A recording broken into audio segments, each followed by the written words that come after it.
A GPS is a great tool for telling you exactly where you are, but for telling you how to get from point A to point B or routing on the fly, it's a little cumbersome in the field, and you'll waste too much time fiddling around with this if you haven't already got your tracks preset in here.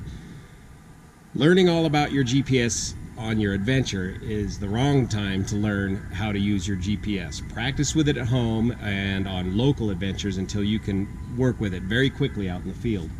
Otherwise, always carry a paper chart with you, and I really prefer these Benchmark atlases for adventure riding. They're great for planning the route and for bringing those pages that you're going to be riding on with you in the field and stuffing them up underneath your tank bag so you can keep them in view at all times. Quick video showing you the route of this most recent adventure I took, because I can talk faster than I can type. Let's see if this works on this camera. Many new adventure riders figure, I'll just use my cell phone for navigating. Now, wrong answer. The cell phone is not going to work out there the moment you get off the beaten path. The best thing a cell phone is good for on these adventures is for your camera. That's a great lightweight solution for recording your adventure. So for this adventure, we headed out Highway 49 right along the Yuba River, North Fork, Yuba Pass, into the beautiful Sierra Valley, down to Sierraville. Stopped at the only restaurant in town, Dos Hermanos Mexican restaurant, for a great dinner in Sierraville. That's not the best way to start an adventure. You might get into your second set of underwear right quick if you start with a Mexican dinner. Then headed out A23 here up to Highway 70 to get over here to Chilkoot. Chilkoot, really neat drive on up, right on up into Frenchman Reservoir. We ended up staying here at a Thousand Island Campgrounds. Thousand Trails. That's like a $25 deal. I would not recommend the $1,000 or the Thousand Trail expensive campgrounds here. I would continue on over here to Meadow View. That's a fine campground out of the way of the maddening crowds. You get a lot of city folks here in Frenchman Reservoir from Reno, not too far away. But this is a nice place up high in the mountains before you drop back down into the Great Basin Desert. From here you drop down the Doyle Grade into the town of Doyle, last chance for gas, then double back around through Doyle and pick up Fort Sage Road over to Fish Springs Road and begin your long desert trek over to Gerlach via Sand Pass and Sand Pass Road, and we'll switch books now and go over to the Nevada Benchmark Atlas. Here on page 40 of the Nevada Benchmark Atlas, we pick up Sand Pass Road along the Smoke Creek Desert, which soon becomes Smoke Creek Road, and just follows along the north side of the Smoke Creek Desert. Very remote, but a fine gravel freeway, and you get back into pavement right here outside of Gerlach and drop down into Gerlach. Bruno's, another last chance for gas.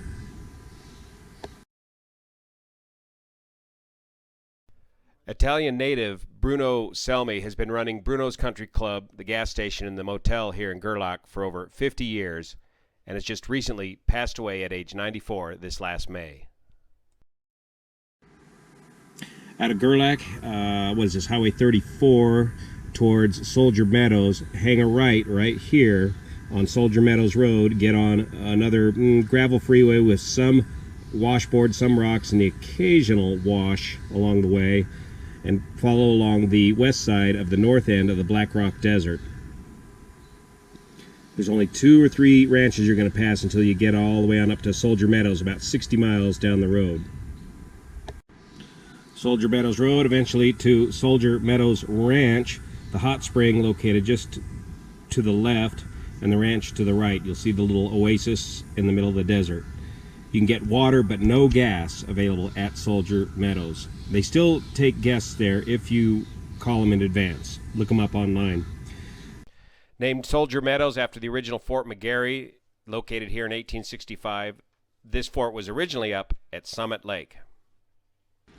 Back here at Soldier Meadows, if you haven't already explored it, is High Rock Canyon. This is the historic Applegate route, Pioneer route, where the wagon trails and the hieroglyphics from the pioneers are still visible. Definitely worth checking out. The Applegate Trail to get folks off the main immigrant trail up into Oregon, also co-opted by Peter Lassen for the Lassen Trail, controversial Lassen Trail. Out of Soldier Meadows starts the long climb up into the Black Rock Range, a little slower and rockier until you get up into the Summit Lake Indian Reservation on Summit Lake. Just keep moving through, don't stop for anything here in Summit Lake. Ironically, the original home of Fort McGarry later moved in 1865 down to Soldier Meadows due to the harsh winter conditions.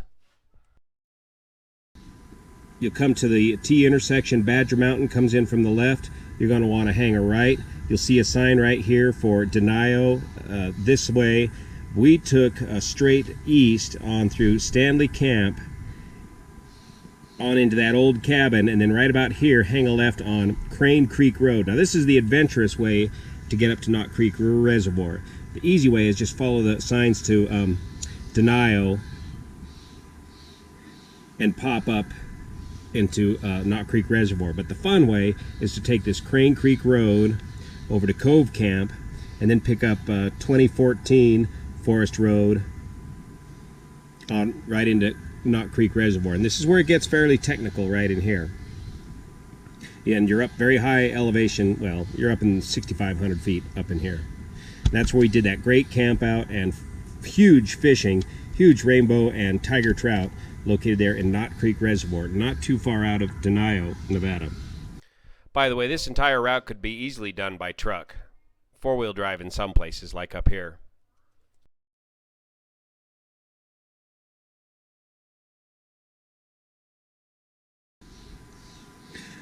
Come out of Knott Creek Reservoir to the north and then pick up the fast freeway down in the bottom of the valley here on into Denio. But instead of going to Denio, I showed Steve Bog Hot. You just get on Highway 140, the Winnemucca to the Sea Highway, for just briefly. Hang a left here on 205 to Bog Hot. Denio is located right here. And take Bog Hot Road up the backside of the Pueblo Mountains to the north into Oregon to Domingo Pass. Now jump into your Oregon Benchmark Atlas. The Nevada-Oregon border runs right through the town of Denio. Remember, there's no gas in Denio. They always say we'll have gas next year. They've been saying that for years. You can still get a good meal there and make a phone call at the bar at Denio. Probably little or no cell phone footage. Anyways, we were coming on up the road here on the backside of the Pueblo Mountains to Domingo Pass, right there. The super scenic pass where you can see the top of the world, and that drops you right down into the Fields Denio paved road into the town of Fields. Your only chance for fuel in this area. That's where the famous milkshakes and hamburgers are, at Fields. Make sure you get there while they're open. If they're not there, you can't get fuel. It's not uncommon to see small airplanes land on the highway and taxi up to the pumps in Fields, as it's the only place for gas for miles around. Another great adventure here in the Pueblo Mountains outside of Bog Hot is to find the B-24 crash site called Propeller Meadows. Not located on this map. Do some research online. I got a video on it. B-24 crash site, World War II crash site. All four engines are still up there and a lot of wreckage. And respect it, and don't pick any wreckage out of the Propeller Meadows. That requires a small dirt bike, though, to get up there.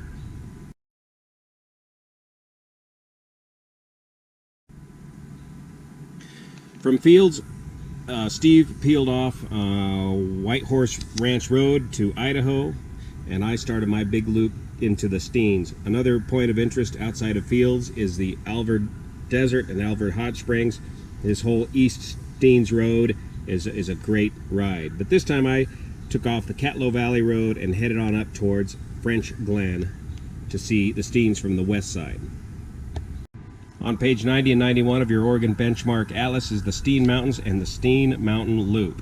And this loop was somewhat cut off from the snow this year, but take the south loop for the most scenic route. Catlow Valley north to Upper Blitzen, Steens Mountain Loop Road.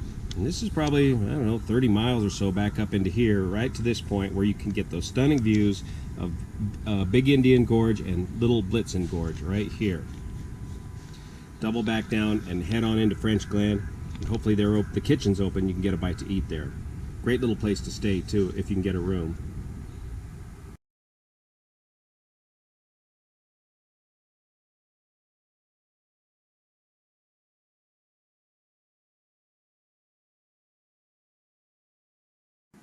That Pete French barn that I did the video on is located right up here, not too far up out of French Glen in Harney County. But from French Glen, I double back down across the Catlow Valley to find the Hart Mountain hot spring on this 412 long gravel straight freeway, probably 60 miles, just droning across the empty desert.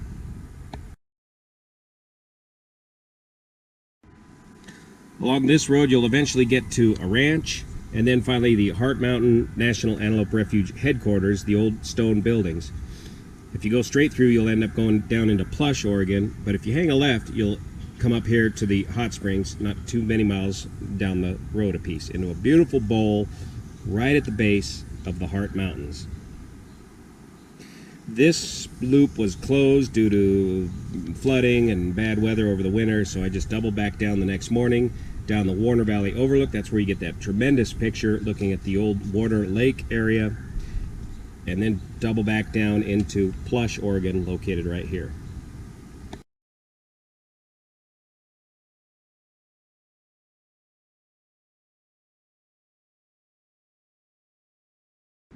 Fuel up and provision in the Plush Mountain store. We're very close to the California, Nevada, Oregon border area right here. Come out of Plush and pick up McDowell Road. This is the old Fort Road that connected Fort Warner with Fort Bidwell. And apparently Fort Warner is somewhere right along this road just prior to the Warner Mountains. Fort Warner, shown here, was located along this route on Honey Creek in 1867. And the objective here was to explore as much of the Warner Mountains as possible. Pick this up until you tee into the paved road right at the top of the Warner Mountains, the very north end. Come on down the Warner Mountain Road, all paved. Check out the various campgrounds along the way, and you'll cross right here at the Warner Highway, Highway 140.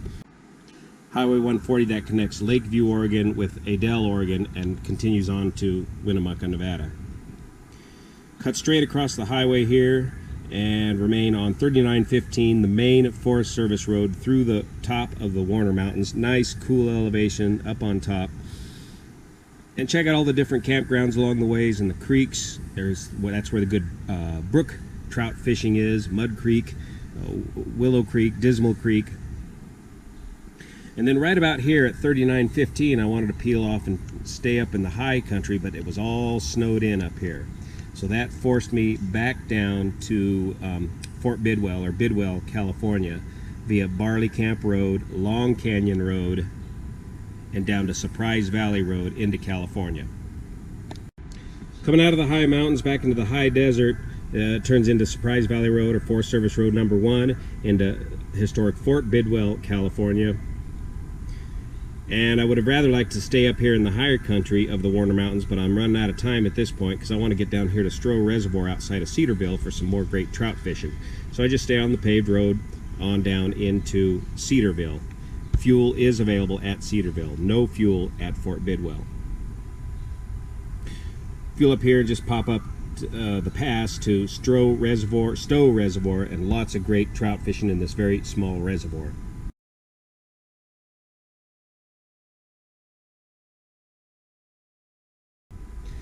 The next morning, go ahead and cross the pass, heading over towards Alturas, California, and pick up this road, Alpine Road, or Forest Service Road number 58, and that gets you back into the main Warner Mountains road for the South Warner Mountains, road number 31, or road number 5, or 42 North 16. Just stay on the main drag, and it's gravel and fairly high-speed road through the super scenic Warner Mountains. But stop and check out all the campgrounds, especially as you get into the Jess Valley area and the Mill Creek Falls campground located right there. That's where that great waterfall is located. That would be a great place to camp out and take the whole family. It's paved all the way on up to there, out of Likely, California.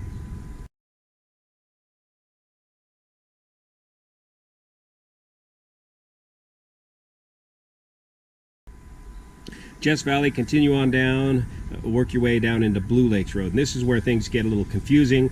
If you stay on the main road, you're going to come back around into Eagleville, and I want to continue on south. So after a couple of circuits of getting lost in here, ended up Blue Lake Road, bring it on down to Clarks Valley Road, and pop out here at Madeline. Typically when I come through here, I take this Tuladad Road and connect on up to the Highway 447 via Tuladad. And I was intending to come on down this way and across, but that's going to add a lot of miles to the east. So instead, headed on over here to Madeline on 395. Took the dirt frontage road, Madeline Road, and that popped you through a couple of ranches or ranch gates here, and onto 395 down to Grasshopper Road. A better option would be take Brockman across the west side and get on South Grasshopper Road, and that'll bring you on over to the Eagle Lakes area, Highway 139. From here, again, I got to get all the way home at this point, so I'm going to just hop straight on down into Susanville on the highway. This route around Eagle Lake is a very scenic paved route. My more typical route through here is Horse Lake Road across to Ravendale, California. There's just a telephone booth from the Twilight Zone located there on 395. Pick up Mail Route Road to Tuladad Road and on up to Cedarville, that direction. From Susanville, I like to take the Winfield Road, a back road around to the Peter Lassen gravesite and monument. A lot of great history right there, and work your way over to Janesville. Gas up here and pick up the Janesville grade. Get through Susanville quickly. This is a prison town. This is an institutional prison town, and you don't want to hang around there on a motorcycle with a bunch of stuff hanging off of it. It just attracts attention. So just get on out of there and get fuel here at Janesville instead. Pick up the Janesville grade through the Plumas National Forest.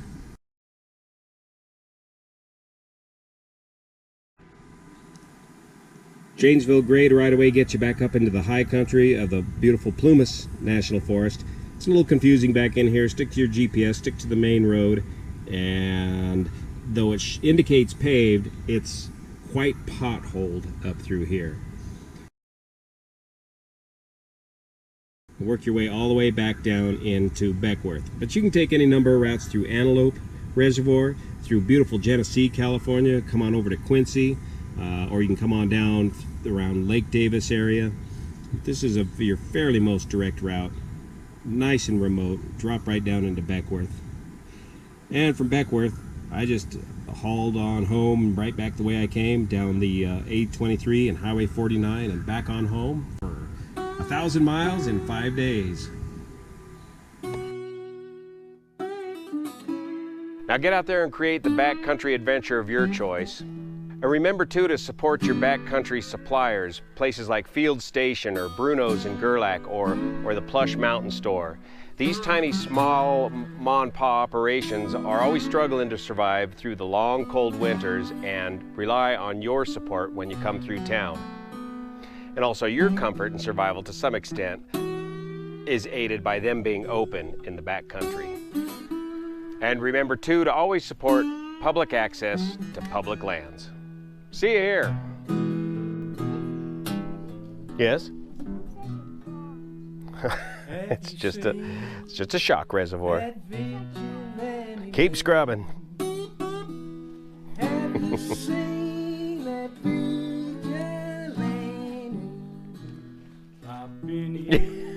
That's right.